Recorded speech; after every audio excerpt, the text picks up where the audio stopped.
got to come in here. You sound just like my mama. Shoot, I can't hear you from in there. You got to come in here so I can hear you clear. Shoot. Mm-mm. Yeah. So you said what? Oh, what made me get out my comfort zone? Whew. Well, I would say I wanted to see a better version of myself. But you remember when I was going and when I was thought I was in a relationship or whatever, and I felt really emotional hurt after it wasn't what I thought. That's why I started, really paying attention to myself and focusing on myself once I became so emotionally hurt that I had never seen that side of me before. So, yeah, child, I really had to get out my comfort zone and yeah, I did have to deal with a lot of things I wouldn't have wanted to go through, but it all worked out for good. Um, I remember going through that, and one of his friends was like, "Why don't you try meditation?" Because I was, oh my God, when I say I was hurt, crying, I could just have out like toe up, right? Whew. So his friend was like, "How about you try meditation?" So I started doing meditation. I was doing meditation like, you know, that 3 days, 3 times a day, should I say? Like, the Muslims pray three, four, 5 times a day. Oh my God, what a beautiful practice because I had to, even at work, stop sometimes and go in the bathroom and just meditate. And what I mean by, meditate, just take a deep breath. You know, sometimes we tend to breathe real hard or we breathe out of not knowing the next move out of anxiety. So we, have to relax ourselves and things of that nature. We start operating in autopilot, fight, flight, start setting in and stuff.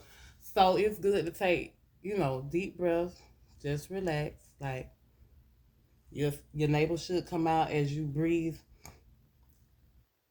Take that inhale, like inhaling the roses and blowing out the candles. Try it, girl. Try it. How about it? Inhale. Your neighbor should be coming out. Hold it. And then let go. Then let them shoulders down and relax. And it actually works. So that really would help me get through the day. So as I did that, I would do yoga. Um, Also, I started reading books. I got to the point where, hell with a nigga, I'm just gonna focus on my money now, right? The first thing I can remember hearing often was, "Don't chase money, let it chase you," and I'm like, child, please. I'm used to going to work, working 2 jobs. I got bills to take care of. What you mean? So I read stuff like Think and Grow Rich, Rich Dad, Poor Dad, all kinds of things. And they too, some of those books expounded on meditation and just living in the moment. The Power of Now is a great book. Um, so I learned a lot just by, picking up books because it was one time in my life I ain't even like reading books. When I tell you I didn't even like reading books, I guess because it was school books and stuff. So reading a book, I dreaded it. But it came a time where I'm like, okay, well, let me try reading a book. I went to the library, and I kid you not, I started picking up romance books, stuff I watched on TV, suspense, thrillers, and stuff. When I tell you that did not, when I say did not work, I had to take them books right back to the library, and that is what I did. And so I started searching YouTube and stuff, and seeing that they had Audible. I got that app Audible, and I ordered develop self development books and things of that nature, self help books, and that actually encouraged me to continue to read, and it brought back to my remembrance when my dad would say the information is put in the books. So now I understand when he say, if you want to know something, you better read. So that has really blessed me in tremendous ways of just reading. Because oftentimes just going to the grocery store and I remember my son like it'd be like buy one get one free. I'm like, son, read the whole thing. You gotta read. You know, you have to read. Read what you love to read. Okay, read what you love. I love self help. I love those type books, self development. You may love something else. However, challenge yourself. Just pick up a book and read. And another thing I can remember doing is affirmations and realizing that every day we live off of affirmations anyways. However, I had to say things like, I know I can do this. Um, you go scripture, I can do all things through Christ who give me strength. I can do exceedingly abundantly above all I can imagine, ask, or think. So even through this time, yeah, you remember I would get beat up about like I was called a witch. I was called all kinds of things but a child of God, but through this journey I realized, this is me. It's just me. So you can call me whatever you want to call me, but at this point in my life, I just don't want you to call me broke. You know what I'm saying? So I'm gonna continue to love myself and operate in my own awareness, and through this journey I have learned perspectives. Everybody have perspectives. They can talk about me, they talked about Jesus, and they can continue to talk, and I'm gonna continue to, love them. We should ultimately the goal is to love. So yeah, I journal. I did journaling. I always journal, but I also learned that the journaling I was doing before perhaps could have been the wrong type of journal. Like I was writing more of my anger, emotions, and things that way, and bringing it back to myself.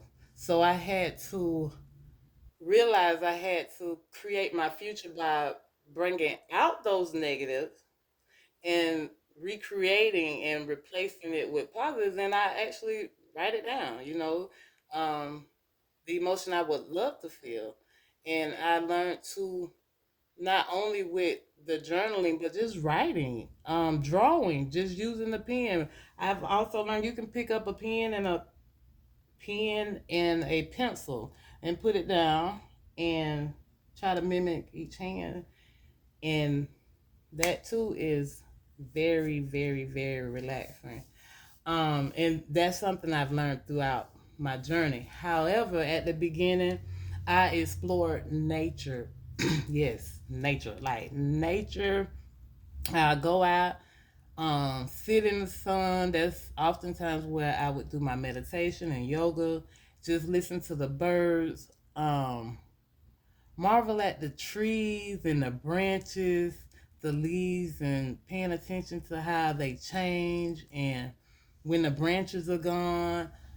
Just really getting in tune with, different aspects of nature, the bugs that are in the ground and how they may be moving and operating, um, the strength of the animals and uh, the skies and the water, the fire. I would do campfires in a barrel. I actually bought a barrel and we put um, branches in there and I would burn them and just, meditate to the fire. So there's different things. Everybody's journey looks different. But I would say that is definitely how I started. I actually learned to pay attention to nutrition.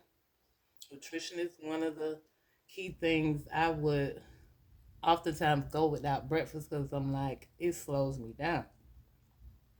Now I'm realizing like breakfast is the break after the fast, break fast. So all night long, while I mentally rest, so to speak, or physically rest, now my body is still going inside. Things are still going on, and I didn't feed, I didn't nourish that. So after that fast, it's time to break it. It's time to break that fast and actually nourish my body for that day, replenish my body, fuel my body, because it's all about the mind, body, and soul. So we have to realize we have to feed every part. Now, I would say it'll weigh me down. So what I would do, I started doing granola bars or even a smoothie, things of that nature, and just paying attention to my nutrition. Go vegan? No, girl, you ain't got to go vegan. No, no, no, no, no. Going vegan? No.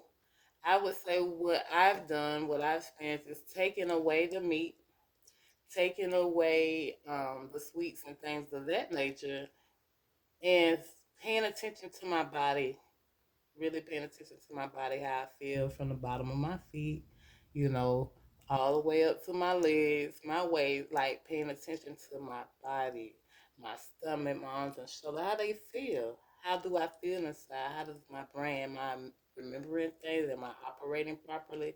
So I would start paying attention to that when I didn't have that in my body. Now, it months may pass, and then it's like, okay, I'm gonna incorporate steak, beef, put beef in. Then I'm gonna put chicken in. Then I'm gonna put, and see how your body, or what I did. I see how my body felt with those different things. I mean, for example, I realized with chicken, I would oftentimes get sleepy, and to this day I still do. Um, and believe you me, I get hungry enough, I will eat it. Yes, I will eat it. However, I do know you got to be ready to go to bed. You have to, hey, this your Benadryl. Hey, you ready to take a nap? Okay, go ahead and eat this piece of chicken. Which one is it? Does it have a nutritional value for me? What is the nutritional value? So yes. So I want to say go vegan, but just pay attention to your body. What fill your body? What keep you going? Like that's the thing. It's all about loving yourself and exploring your body. This is a journey. This is not like, oh, a one stop. Oh, I'm gonna eat right this week, next weekend. To lose weight, to get in this dress, or to get in these slacks, or whatever the case may be. No, this is a journey. This is absolutely a journey. So again, that could be part of a meditation, knowing that every day is a journey, and just speak that over your life. Every day is a learning journey. Every day is a beautiful journey. Every day is an abundant journey with high expectations, low expectations, good and highs and lows. So however, you can make the affirmation work for you. We oftentimes feel that we have to get caught up in other people's affirmations.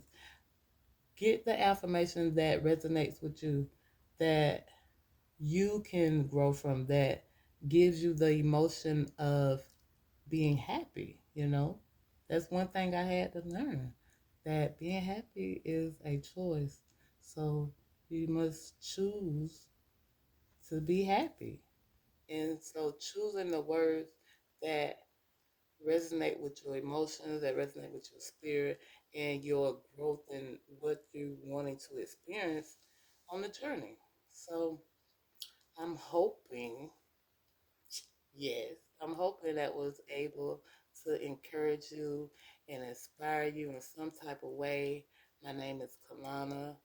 I am a certified hypnotherapist, life coach, motivational speaker. I'm here. I love you. Stay blessed.